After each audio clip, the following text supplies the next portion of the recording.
எல்லார்ட்டையும் கையெடுத்து கும்பிட்டுக்கிறேன். ஒண்ணே ஒண்ணு நான் சொல்றது வந்து நீங்க தள்ளி விடாம பாருங்க. அப்பதான் நம்ம குடும்பத்துக்கு அது நல்லதா இருக்கும். இந்த கோயம்புத்தூர்ல சூலூருன்னு அந்த ஊர்ல வந்து 10 வயசு குழந்தை வந்து பக்கத்து வீட்டுக்காரன் கூட்டிகிட்டு போய் அநியாயமாக கொன்று போட்டான். பாலியல் நீதி பண்ணி கொண்டு இருக்கிறாங்க 2 பேர். அதனால் நான் ஒவ்வொரு பெத்தவியிலையும் நான் கையெடுத்து கும்பிட்டு கேட்டுக்கிறேன். ஒவ்வொரு பெத்தவியும் வந்து எல்லாம் முடிஞ்சு போன பிறகு நீ என் குழந்தைக்கு நடந்தது யாருக்குமே நடக்கக்கூடாது, என் குழந்தைக்கு நீதி வேணும் அப்படின்னு நீங்கள் கேட்குறீங்க. அது நியாயமான விஷயம்.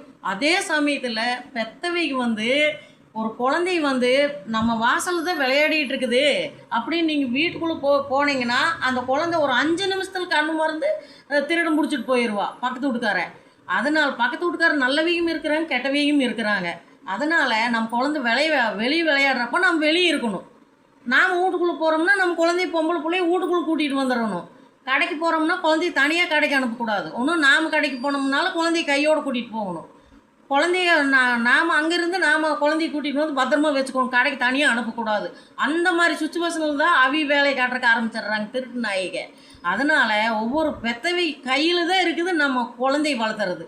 நம்ம எத்தனை பேர் இந்த பூமியில் இருக்கிறாங்களோ அத்தனை தாய் தகப்பும் வந்து நம்ம பொம்பளை பிள்ளைய வந்து ஆம்பளை பையனாட்டு பொம்பளை பையனாட்டு நம்ம கண்ணு எதுக்காலேயே இருக்கணும். நம்ம குழந்தைக்கு ஒரு வேலைக்கு போகிற சுச்சுவேஷன் இருக்குது, சூழ்நிலையும் இருக்கும். குழந்தைகளுக்கு லீவ்